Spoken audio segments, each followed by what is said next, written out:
Welcome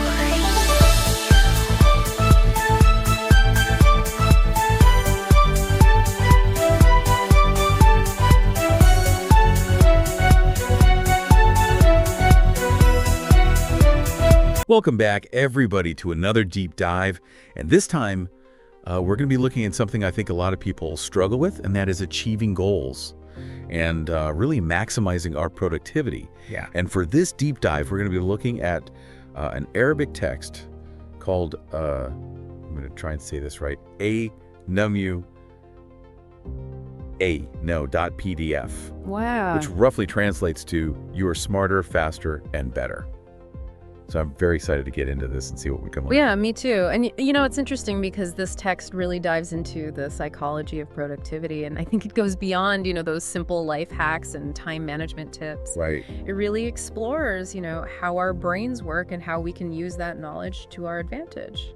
Yeah, I think that's what really caught my eye about it. And, one of the first things that I thought was really fascinating was that the text says that our brains are actually wired to be more motivated when we have choices, even small ones. And they cite a study from Columbia University where researchers found that just choosing which colored button to click in a video game activated the brain's, motivation center. Oh, wow. That's fascinating. Yeah. So what's going on there? Well, it's all about choice. Okay. Triggering this sense of agency and control. Yeah. And, when we make a choice, even a seemingly insignificant one, our brains release dopamine. Right. Which is a neurotransmitter that's associated with pleasure and reward. Okay. And that dopamine hit reinforces the behavior, making us more likely to engage in the task at hand.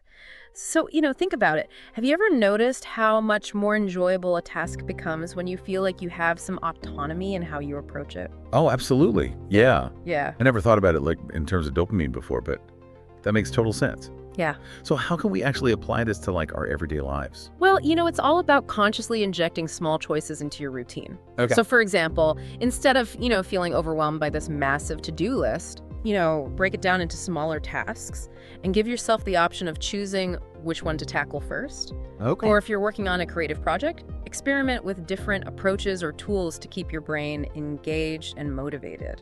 That's a great tip. I like that. Yeah. I'm already thinking about how I can restructure my to-do list to give myself more choices throughout the day. That's really good. Okay, so let's talk about staying motivated over time, because I think that's something we all really struggle with. Yeah. The text suggests a surprisingly simple technique. Okay. It says, write down your goal in big, bold letters and keep it visible. And they use the example of someone building a drone. Even if you're feeling bogged down reading a technical article, reading this will let me build a drone can reignite your motivation. That's a fantastic strategy because it's all about anchoring yourself to the why behind your efforts, Okay. It's easy to get lost in the weeds of those daily tasks, but having that visual reminder of the big picture, it helps you maintain that focus and motivation. It's like a mental nudge that's saying, hey, remember why you're doing this, keep going. Yeah. I think we all need those nudges sometimes. Absolutely. 'Cause it's so easy to lose sight of the bigger picture when we're just, doing our day-to-day stuff. Yeah. Okay, so this next point, I think kind of builds on that idea of setting goals. And I think we've all heard of SMART goals. Yeah. Specific, measurable, achievable, relevant, time-bound. Yeah. But the text suggests that we kind of take it a step further and set what it calls difficult goals. Ones that really push us outside of our comfort zones. So why would we want to make things harder on ourselves? Well, research has shown that setting challenging goals actually boosts creativity. Really? So when you're faced with a task that requires you to stretch your abilities, Yeah. your brain is forced to come up with new and innovative solutions. Oh. You're tapping into a different level of thinking and problem solving. So it's like if you set a goal that feels too easy, your brain just kind of goes on autopilot. Yeah. But if you set a goal that's really challenging you, your brain kicks into high gear. Exactly. The text provides an example of someone who wants to lose, a significant amount of weight. Okay. A goal like that can feel incredibly daunting at first. Right. But if you break it down into, smaller, more manageable, SMART goals, it suddenly becomes much less intimidating. Yeah, it's like that saying, how do you eat an elephant? one bite at a time. Exactly. Instead of focusing on like the sheer size of the goal, Yeah. you're just breaking it down into these achievable steps. Yeah. And each small victory along the way fuels your motivation to keep going. It builds momentum and reinforces the belief that you can actually achieve what you set out to do. But it's crucial to find that sweet spot between challenging and achievable. That makes sense. Yeah. It's not about setting yourself up for failure, Right. but it's about pushing yourself just enough to stimulate that growth and creativity. Exactly. It's about finding that optimal level of challenge that keeps you, engaged, motivated, and moving forward. This is already making me rethink my whole approach to goal setting. I think we all tend to play it safe sometimes, but maybe pushing ourselves a little more could really unlock like a whole new level of achievement. Absolutely. Okay, so no matter how organized we are, how motivated we are, life has a way of throwing these unexpected distractions our way. For sure. So how does the text address that? Well, it introduces this concept of mental models as a proactive way to stay focused and navigate, those inevitable challenges. Okay. So you can think of mental models as frameworks for thinking, and they help you anticipate potential roadblocks and prepare strategies for overcoming them. That's really interesting. So it's not just about reacting to distractions as they come up. Right. It's about like proactively building this mental resilience. Precisely. The text gives a great example. So imagine you're facing a particularly stressful week. Instead of getting bogged down by anxiety, you can create a mental model by visualizing yourself successfully navigating each challenge. Okay. And this helps you stay calm and focused even when things get hectic. So it's like creating this mental dress rehearsal Yeah. for dealing with tough situations. I love that. Yeah. So what are some other types of mental models that we can use? Oh, there are so many. You can develop mental models for time management, decision-making, conflict resolution, really any area where you want to improve your effectiveness. One that I find particularly helpful is the Eisenhower matrix, Oh, yeah. which helps you prioritize tasks based on urgency and importance. Okay, so we're not just talking about visualizing a stressful week. These mental models can be applied to all sorts of challenges and situations. Yeah. What else does the text recommend for dealing with distractions? Well, it also emphasizes the importance of creating a distraction-free environment. Yeah. It sounds simple, but it can make a huge difference. Things like blocking notifications during focused work time, setting boundaries with colleagues, Yeah. or even just tidying up your workspace Right. can significantly reduce external distractions. Those are all great practical tips. Yeah. I know I'm definitely guilty of letting notifications rule my day sometimes. It's like this constant stream of interruptions. Okay, so for those of you listening who are part of a team or lead one, this next section I think is going to be particularly relevant. Okay. The text delves into this idea of building high-performing teams, and it highlights some intriguing findings from Google's Project Aristotle. Oh, yeah. So what can you tell us about that? Well, Project Aristotle was this fascinating research initiative at Google that set out to discover what makes some teams more successful than others. Okay. They analyzed hundreds of teams looking at factors like individual skills, personality types, team dynamics, Right. and the results were surprising. Really? The most crucial ingredient for a great team wasn't necessarily having a group of superstars. It was something much less tangible: psychological safety. Psychological safety. That Mm. sounds interesting. What does that actually mean in a team setting? Well, psychological safety means creating an environment where team members feel comfortable taking risks, making mistakes, sharing ideas without fear of judgment or negative consequences. Okay. It's about fostering a culture of trust and respect where everyone feels empowered to contribute their best work. So it's not just about being nice to each other. It's about creating a space where people feel truly safe to be themselves Right. and express their ideas, even if those ideas are, unconventional or go against the grain. Exactly. Think about it. If you're constantly worried about being judged or ridiculed, Yeah. you're less likely to speak up, Yeah. share your true thoughts, or challenge the status quo, and that stifles creativity and innovation. Right. But when you feel psychologically safe, you're more likely to collaborate effectively, learn from each other, solve problems more efficiently. Yeah. It creates this positive feedback loop where innovation and productivity thrive. That makes a lot of sense. But how can leaders actually foster this sense of psychological safety within their teams? Yeah. It's not like you can just flip a switch and suddenly everyone feels safe to be vulnerable. You're right. It takes conscious effort and consistent action. Okay. The text emphasizes the importance of active listening. Leaders need to truly listen to their team members, make them feel heard and valued. Right. It's also crucial to encourage open communication and create a space where it's okay to disagree respectfully. Okay. And when mistakes happen, which they inevitably will, it's important to frame them as opportunities for learning and growth, Right. rather than assigning blame. So it's about shifting the focus from individual performance to collective learning and growth. Exactly. That's a powerful idea. Okay, so this next point, I think, challenges a common assumption about business. We often hear about the importance of company culture, Yeah. but sometimes it feels like kind of a vague feel-good concept. Right. The text argues that it's actually crucial for success. It specifically highlights this concept of a loyalty culture. Interesting. So what's your take on that? Well, I think we all intuitively understand that a positive company culture is a good thing. Right. But I'd love to hear more about the specifics of a loyalty culture and why it matters so much. Well, a loyalty culture goes beyond perks and benefits. Okay. It's about prioritizing strong relationships, trust, and shared values. Okay. Companies with a loyalty culture, they invest in their employees, they create a sense of belonging, and they encourage collaboration and mutual support. Okay. Think of it like this. If you feel valued and respected by your company, if you believe in its mission and feel connected to your colleagues, you're much more likely to be engaged, productive, and loyal.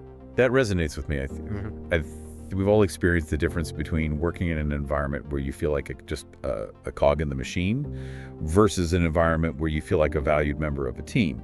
Exactly, and it's not just about warm and fuzzy feelings, it actually impacts the bottom line. The text mentions a fascinating study from Stanford that looked at the link between company culture and profits. Oh, I'm all ears. Tell me more about that study. So back in 1994, Stanford business professors James Barron and Michael Hannon studied nearly 200 companies in Silicon Valley. Wow. And they wanted to understand how company culture affected things like profits growth and resilience. Okay. And their findings were pretty clear. Okay. Companies with loyalty cultures consistently outperformed other types of company cultures. They achieved higher profits, faster growth, and were more resilient in the face of challenges. Wow, that's pretty compelling evidence. Yeah. So it's not just about creating a happy workplace, it's about building a culture that actually drives business success. I'm starting to see how all these pieces fit together. Yeah. A motivated and engaged workforce, Yeah. a sense of psychological safety, a strong loyalty culture. They all contribute to a more productive and innovative environment. Absolutely. It's about creating a holistic ecosystem where individuals and teams can thrive. Now, let's shift gears and talk about innovation. Oh? The text challenges the myth that innovation always requires starting from scratch. Yeah, I think we often get caught up in the idea of, the lone genius having this brilliant aha moment. Right. But in reality, innovation is often much more collaborative and incremental. Yeah. So I'm curious to hear what the text has to say about that. Well, it highlights a study from Northwestern University that analyzed millions of academic papers. And what they found was that a whopping 90% of the most innovative articles actually built upon existing concepts. They took old ideas, reframed them, combined them in new ways, and created something new and valuable. So it's not about reinventing the wheel every time. Yeah. It's about looking at existing ideas with fresh eyes and finding new ways to connect them or apply them. Exactly. It's a really encouraging thought. It means that innovation is accessible to all of us. We don't have to be geniuses or come up with groundbreaking ideas out of thin air. Right. We can look at our work, our experiences, even our failures, and ask ourselves, how can I reframe this? What new connections can I make? How can I build upon what's already there to create something new and valuable? That's a powerful shift in perspective. It takes the pressure off having to be constantly original and allows us to tap into that vast well of existing knowledge and ideas. Does the text offer any specific examples of how this works in practice? It does. It uses the example of the Disney movie Frozen. Oh, yeah. You might think of Frozen as, this completely original animated film. Right. But the filmmakers actually drew inspiration from a classic fairy tale, The Snow Queen, by Hans Christian Andersen. Okay. They took that familiar story, reframed it, and infused it with their own personal experiences and insight. I'm starting to see a pattern here, whether it's setting challenging goals, building a loyalty culture, or fostering innovation. It's all about pushing ourselves beyond our comfort zones, embracing challenges, and finding new ways to connect with and build upon existing knowledge and ideas. Yeah. That's a pretty inspiring message. I agree. It's about cultivating a mindset of curiosity, open-mindedness, and a willingness to see the world from different perspectives. Now, let's zoom out for a moment and consider what we've learned today. Right. What are some of the key takeaways that our listeners can apply to their own lives? Yeah, so we started off talking about the power of choice, and it seems like something so simple, but it's really fascinating to learn how even small choices can activate those motivation centers in our brains and give us a sense of agency. Yeah, it's those little dopamine hits that can make such a big difference in how we approach our work and how we stay engaged over time. Absolutely. And then building on that idea of motivation, we talked about setting challenging goals. Right. And it's kind of counterintuitive, but it seems that aiming high can actually boost creativity and push us to come up with more innovative solutions. Yeah. I know I'm definitely guilty of setting those safe goals sometimes, but I'm really starting to see the value in pushing myself a little harder and seeing what I'm truly capable of. Yeah, for sure. And then we kind of delved into that fascinating world of mental models, those frameworks for thinking that can help us anticipate challenges and develop strategies for staying focused and productive. Yeah, mental models are like having a mental toolkit. Right. Filled with these proven strategies for navigating complex situations, whether it's dealing with a stressful week, prioritizing tasks, or making difficult decisions. Yeah. We also talked about the importance of creating a distraction-free environment, which is something we can all benefit from. Oh, yeah, for sure. It's amazing how much those little interruptions can really derail our focus and our productivity. Yeah. And for those of us who work in teams, we explored that crucial concept of psychological safety. And, it's not just about being nice to each other. It's about creating an environment where everyone feels truly safe to speak up, share their ideas, and even make mistakes without fear of judgment. And when you have that sense of psychological safety, you unlock this whole new level of collaboration, creativity, and innovation. And it all ties back to that idea of a loyalty culture where relationships, trust, and shared values are paramount. Yeah, and it's not just about creating, a feel-good workplace. It's about building a culture that actually drives business success. Absolutely. And finally, we tackled the myth that innovation always requires starting from scratch. Right.